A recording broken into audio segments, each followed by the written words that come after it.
We are following the very latest from the Vatican as Pope Emeritus Benedict XVI has died.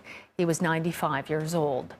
Benedict's health had reportedly been in decline for years. Earlier this week, it was announced that his condition had deteriorated. CBS News foreign correspondent Chris Livesay reflects on the late pontiff's legacy. Chris. Well, the news comes after Pope Francis asked for prayers on Wednesday for his predecessor, whom he referred to as, quote, very sick. Since then, the Vatican said that the condition of Benedict was stable, that he was lucid and alert, until this morning when they announced that he had died in the very same Vatican monastery that he had called home ever since he resigned. Nothing defined Benedict XVI's pontificate so clearly as its ending, with his majestic farewell flight over the Eternal City. Benedict had become the first pope in more than 600 years to resign by making a simple announcement in Latin. He said his mental and physical strength had deteriorated to the point that he had to, quote, recognize my incapacity to fulfill the ministry entrusted to me. A naturally shy man, Pope Benedict always said he had no ambitions to lead the world's 1.2 billion Catholics. I prayed to God, don't do this to me, he later said, but evidently this time he didn't listen. He became pope at age 78, the oldest pontiff in nearly 300 years. Born Joseph Ratzinger in a small German town in 1927, he was forced to join the Hitler Youth at age 14, and in 1943 was conscripted into an anti-aircraft unit in the German army. He deserted and was taken prisoner by the Americans. He entered the priesthood after the war, rose to become a cardinal, and earned the nickname God's Rottweiler as a rigid enforcer of church policy. He did it by being what he really was, a teacher who spoke clearly and without unnecessary theological jargon. Benedict's weekly audiences in the Vatican drew huge crowds, but he was less successful at nurturing interfaith dialogue. He offended many Jews by reinstating a bishop who denied the size of the Holocaust and stopped short of an apology on a visit to the Holocaust memorial of Yad Vashem. They lost their lives, but they will never lose their names. On a trip to Africa, he dismissed condoms as a way to prevent AIDS. He called gay marriage a threat to humanity and held firm to doctrines such as no female priests. But he did embrace modern technology, becoming the first pope to do a TV question and answer session, albeit with pre-screened questions. Benedict also opened a Vatican website and a papal Twitter account. As age began to take its toll, Benedict went to Cuba and Mexico in defiance of his doctor's wishes, and the challenges grew worse. Critics hit out at his slow response to the decades of cover-up of the scandal of sexual abuse by priests. And then came the scandal of leaked documents that disclosed corruption and mismanagement in the Vatican. Still, he initiated some of the changes the next pope, Francis, would later get credit for. He began the reform of Vatican finances and was the first pope to meet with victims of sex abuse and to publicly apologize, condemning what he called filth in the church. As he got older, appearances became more rare, though he was seen, mug of beer in hand, celebrating his 90th birthday with a group from his native Bavaria. During his retirement, a frail Benedict would leave Italy only once to visit his elder brother, also a priest, on his deathbed. When he was 94, a new scandal would threaten his legacy. Accusations of misconduct in his handling of sex abuse cases more than 4 decades earlier, when he was Archbishop of Munich.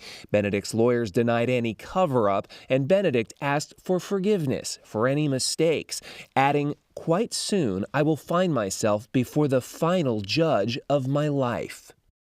A scholar who had wanted nothing more than to hide in academia, Benedict made an indelible mark on the church and history when he became the pope who decided it was time to go. Now, because Benedict was not a sitting pope, what happens next is unprecedented in modern times. However, we do know that his body will be lying in state right here in St. Peter's Basilica starting on Monday, and on Thursday, Pope Francis will preside over his funeral. Lana? Chris Livesay, thank you. CBS News senior foreign correspondent Seth Doane is also following this story for us from Rome. Seth, welcome. Tell us, what more are we learning from the Vatican?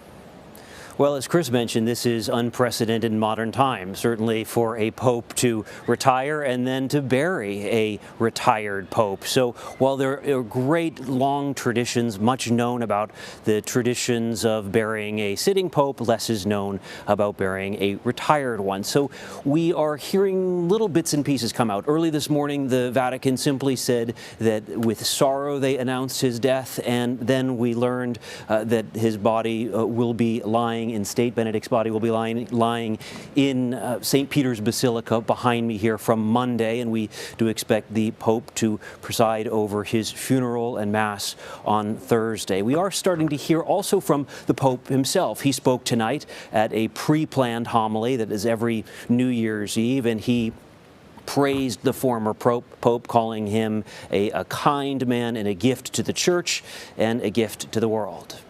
Seth, you were talking about how this is unprecedented. So is Chris, obviously. I want to talk about that a little bit more with you. Why was Pope Benedict's resignation in 2013 so shocking? Was it that it just hadn't been done in 600 years? Or was it that Benedict was never really known for breaking with Catholic tradition? Certainly, absolutely. You think of this as a pope who was really a conservative. Chris mentions in his story God's Rottweiler. They called him when he was running the Congregation for the Doctrine of the Faith, which is the Catholic body in the church, which is looking after the doctrine. He was known for a fierce enforcer of that. But he was really a revolutionary in stepping down and admitting that he could no longer handle it. Of course, in 2013, you remember when he stepped down, the church was mired in various controversies, not only the clerical sex abuse, but also a corruption scandal that was taking place at the time. And it was really quite something for him to step down. It surprised us, it surprised the world, but interestingly, it appears that the former pope had been planning to resign because he had started renovation work on the monastery in the Vatican Gardens behind me here, where he would wind up living and ultimately dying this morning. He would live there for nearly 10 years since he stepped down as pope. So he had started that renovation work, so he had something in mind. And as we think about his legacy and the precedent that he set, people obviously wonder if that means that Pope Francis, who has had his own share of health problems, might now find it easier to retire if he chooses to do so.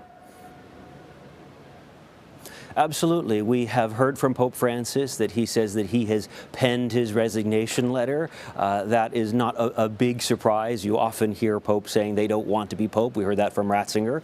And we hear that Francis has penned his resignation letter. What exactly that means, we don't know. He has a very busy, active schedule. You mentioned his health concerns. We know about the problem in his right knee with cartilage. Sometimes you see him losing his balance a bit. We know he has postponed or canceled events and trips, but he has also said in a great line that you don't rule the church with your knee, you rule the church with your head. And he has maintained strong control here in the church and shows no signs of stepping down. But of course, this passing of the former pope does raise these questions. We also, just in reading between the lines, we know from interviews that the current Pope Francis has been taking part in recent years, that he would like to see some sort of guidelines or almost expectations for how to live as a former pope.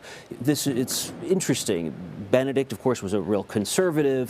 Francis is known as a more liberal, more progressive. And as there are divisions in the church, some within the church have said it's confusing to have two men in white, albeit one a former pope, but two men in white, both in the Vatican, both with bodies of supporters at different ends of the church that support them. Though it did seem that they navigated some of that criticism well, and you mentioned that resignation letter, which we understand was penned upon appointment. But let's talk briefly, Seth, before we let you go, about Benedict's legacy, because it has been clouded. from the very beginning at his appointment to the recent scrutiny, including the Munich report from January of 2022. Explain that for our viewers. Yes, of course, that just coming in the last year, saying that he had mishandled the cases of at least 4 priests who were accused of wrongdoing back when he was Archbishop.